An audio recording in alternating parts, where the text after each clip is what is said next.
Não transforme a graça em desgraça e a liberdade em libertinagem. Tito capítulo 2, versículos 11 e 12. Porque a graça salvadora de Deus se há manifestado a todos os homens, ensinando-nos que, renunciando à impiedade e às concupiscências mundanas, vivamos neste presente século sóbria, justa e piamente. O apóstolo Paulo começa o capítulo 2 orientando Tito a pregar a sã doutrina. No versículo 1 nós lemos: Tu, porém, fala o que convém à sã doutrina. A sã doutrina, que é um manual completo, possui instrução para pessoas de todas as idades e classes no meio do povo de Deus. Nós vamos ver uma lista na qual vai conter instrução para pessoas de todas as idades e classes. Número 1, para os homens idosos. Versículo 2, os velhos que sejam sóbrios, graves ou sérios, prudentes, sãos ou sadios na fé, no amor e na paciência. Número 2, para as mulheres idosas. Versículos 3 e 4, a parte A.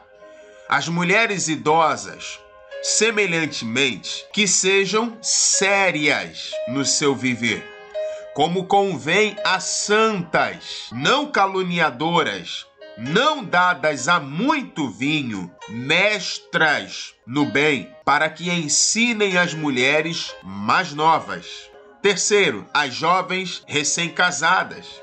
Versículos 4, parte B e 5. A serem prudentes, a amarem seus maridos, a amarem seus filhos, a serem moderadas, castas, puras, boas donas de casa, sujeitas a seus maridos, a fim de que a palavra de Deus não seja blasfemada. Número 4, para os moços ou jovens. Versículo 6. Exorta semelhantemente os jovens a que sejam moderados. Número 5. Os que anunciam a sã doutrina. Versículo 7 e 8 diz: Em tudo te dá, por exemplo de boas obras.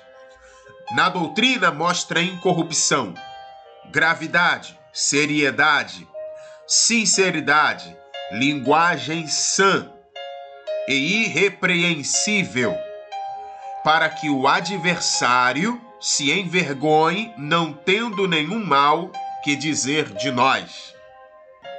Número 6. Os empregados, os servos ou escravos. Versículos 9 e 10. Exorta os servos a que se sujeitem a seus senhores, e em tudo agradem, não contradizendo, não defraudando, antes mostrando toda boa lealdade, para que em tudo sejam ornamento da doutrina de Deus, nosso Salvador. Sétimo, cristãos como cidadãos civis. Tito capítulo 3, versículos 1 e 2. Admoesta-os a que se sujeitem aos principados e potestades, às autoridades do Estado, que lhes obedeçam e estejam preparados para toda boa obra, que a ninguém infamem, nem sejam contenciosos, mas modestos, mostrando toda a mansidão para com todos os homens. Esse é o dever de todo cidadão civil, principalmente daqueles que servem a Deus e a Cristo. Número 8. Toda a igreja. Tito 2, versículo 15. fala disto e exorta e repreende com toda a autoridade. Ninguém te despreze. Podemos incluir mais 3 nesta lista, que não são citados aqui nesta carta. Número 9. Os maridos que devem amar suas esposas. Número 10.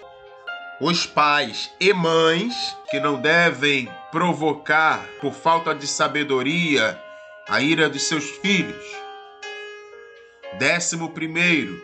Os patrões que devem tratar seus funcionários com dignidade, com honestidade, com respeito e com honra.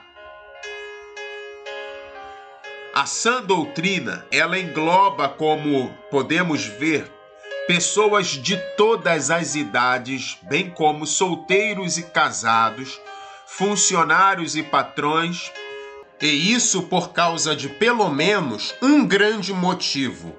Versículo 11, nós lemos: porque a graça de Deus, salvadora, se há manifestado a todos os homens. Sendo assim, existem deveres, responsabilidades para todos os homens, ou seja, para todas as idades e para todas as classes. Cabe a cada um conhecer quais são os seus deveres, o que é que Deus exige desta pessoa, e para isso, essa pessoa precisa estudar, conhecer a sã doutrina, o Evangelho, a palavra de Deus, porque é na palavra de Deus que nós vamos encontrar a sã doutrina, as instruções divinas concernente à nossa vida, que se aplica a nós e que nós devemos seguir, praticar no nosso dia a dia. Sendo assim, todos que compõem a Igreja de Deus e de Cristo precisam se reeducar quanto às suas práticas e condutas em todos os aspectos abrangentes. Isso é para pessoas de todas as idades e de todas as classes, independente da idade. Versículo 12. Ensinando-nos que, renunciando à impiedade e às concupiscências mundanas, vivamos neste presente século sóbria, justa e piamente. E ao se reeducarem, se autodisciplinarem, se autopoliciarem, da forma como o apóstolo Paulo ensina que eles deveriam fazer, e como nós devemos também fazer, precisam ter algo em mente. Versículos 13 e 14 diz assim: aguardando a bem-aventurada esperança e o aparecimento da glória do grande Deus e nosso Senhor Jesus Cristo, o qual se deu a si mesmo por nós para nos remir de toda iniquidade e purificar para si um povo seu especial, zeloso de boas obras. Graças a Deus e por meio de Cristo, todos aqueles que compõem a Igreja de Deus e de Cristo foram graciosamente salvos por Deus no momento em que em Deus e em Cristo puseram sua confiança e decidiram servi-los e obedecê-los por amor e gratidão. Tito capítulo 3, versículos 4 ao 7.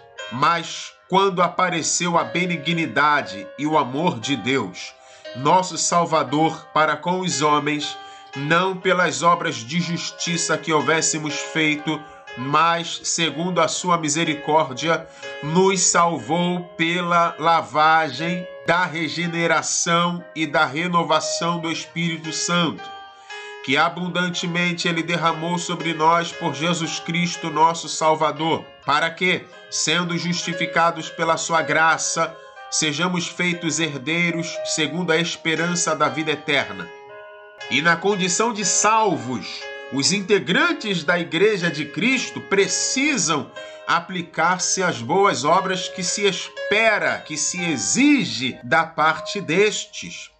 No versículo 8 nós lemos: fiel é a palavra, e isto quero, que deveras afirme, para que os que creem em Deus procurem aplicar-se às boas obras. Estas coisas são boas e proveitosas aos homens, até porque devemos valorizar a maravilhosa graça do nosso Deus. Tito, capítulo 2, versículos 11 e 12, nós lemos: porque a graça salvadora de Deus se há manifestado a todos os homens, ensinando-nos que, renunciando à impiedade e às concupiscências mundanas, vivamos neste presente século sóbria, justa e piamente. A salvação é Deus do início ao fim. Porém, nós entramos entre um extremo e o outro, interagindo positivamente diariamente. Afinal, manter-se salvo é tarefa exclusivamente nossa. Concluindo, a graça não é desgraça. E a liberdade não tem nada a ver com libertinagem. Não transforme a graça em desgraça e não torne a liberdade em libertinagem. Em nome de Jesus.